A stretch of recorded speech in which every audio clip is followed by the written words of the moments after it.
Halo, apa kabar? Semoga Anda dalam kondisi sehat, karena kini saatnya Anda menyimak berita Medan bersama saya, Teatrika Putri. Sejumlah berita menarik akan kami sajikan untuk Anda. Berikut 3 berita utama hari ini.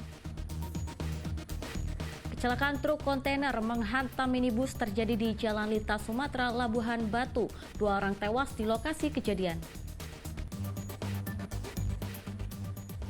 Seorang pelaku sodomi terhadap puluhan bocah di Tapanuli Tengah ditangkap polisi.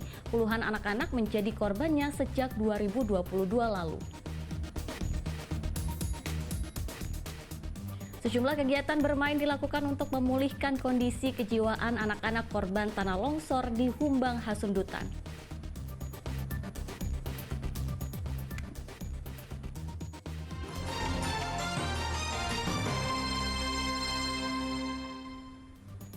Ya, kita ke informasi pertama. Kecelakaan truk kontainer menghantam minibus terjadi di Jalan Lintas Sumatera, Labuhan Batu. 2 orang meninggal dunia dalam peristiwa itu, sementara pengemudi truk melarikan diri.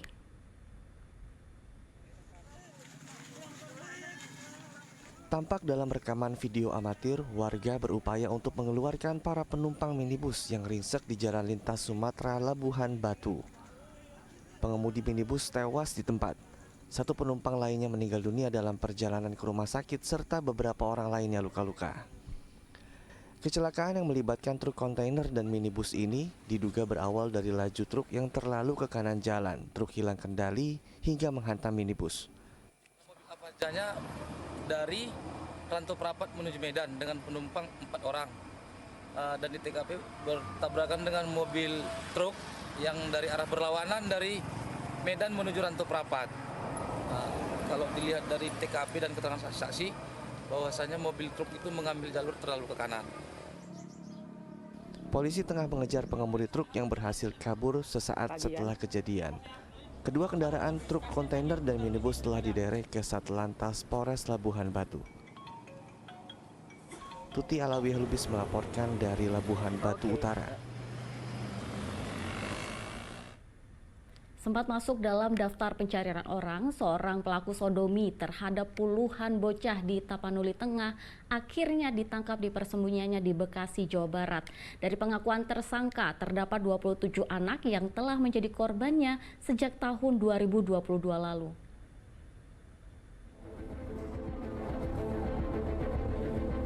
HCP, warga Tapanuli Tengah, ditangkap di Bekasi, Jawa Barat pada Rabu 6 Desember.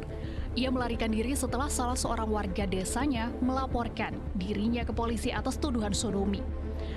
Berdasarkan penelusuran polisi, terdapat 8 korban bocah laki-laki yang menjadi korban pelaku.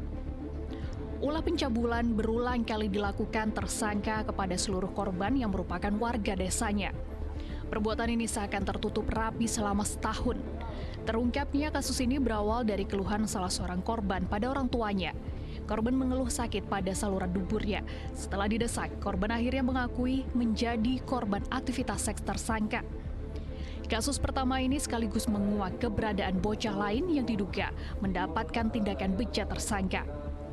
Pelaku, HCP, merupakan seorang montir. Ia memikat para korban melalui keahliannya sebagai pemain game yang sudah ahli. Berlaga layaknya atlet e-sport, tersangka kerap menjadikan dirinya tontonan para bocah dalam memainkan game bergenre action di ponsel. Ia melakukan hal tersebut di rumahnya. Ia pun tak segan untuk mengikat dan membekap para korbannya. Dengan cara korban dipanggil ke rumah, terduga pelaku dengan diiming-imingi untuk bermain game di handphone milik terduga pelaku. Polres Tapanuli Tengah dan Pemkab setempat telah mengerahkan sejumlah psikolog untuk trauma healing para korban, baik di sekolah dan di desa. Sementara keluarga tersangka harus ikut menerima hukuman sosial warga, yakni diusir dari kampungnya.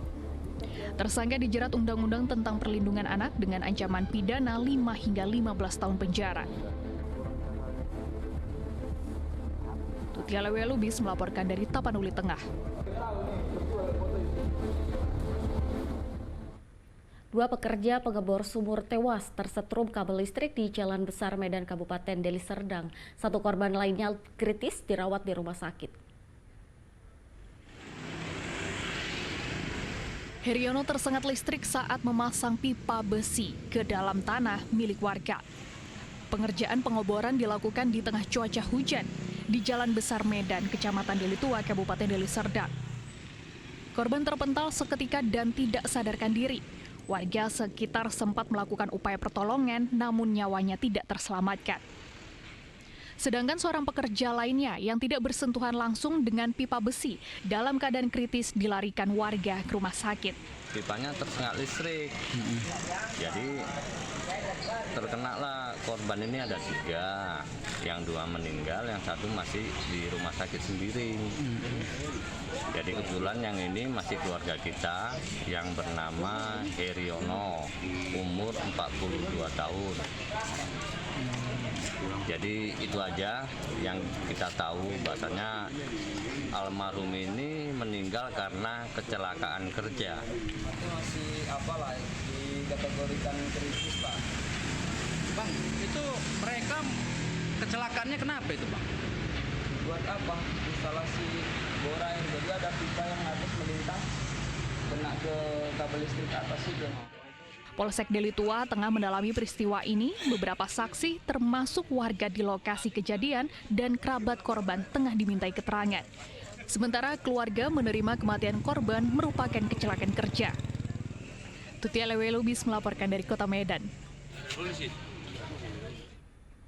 Seorang wanita Parubaya warga Kabupaten Deli Serdang ditemukan tewas di rumahnya.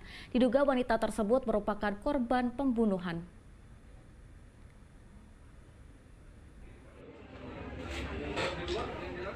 Warga di Jalan Mawar, Desa Helvetia, Kabupaten Deli Serdang, digegerkan dengan tewasnya seorang wanita Parubaya, Rusmiati, 52 tahun, di dapur rumahnya.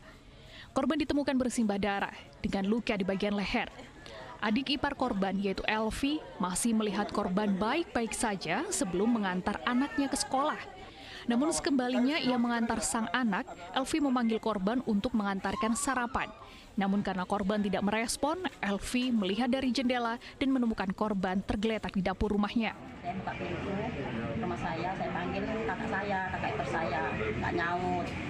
Jadi saya buka pintu tadi, saya tengok dari tergeletak kayak gitu dia. Dalam kondisi bersimpah darah kan? Sudah darah. Kalau perkiraan kakak itu bersimpah darah karena apa kak? Saya pikir sudah kumat gitu. Masih dalam tahap penyelidikan kan? Kondisinya gimana Pak? Tadi Pak tadi ditemukan. Kalau kondisi ya kita lihat menjadi mana? Bang, ada luka berat Bang?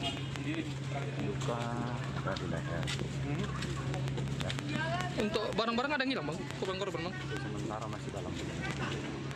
Kini jasad korban dibawa ke Rumah Sakit Bayangkara Medan untuk dilakukan otopsi. Muhammad Hamdani melaporkan dari Kota Medan.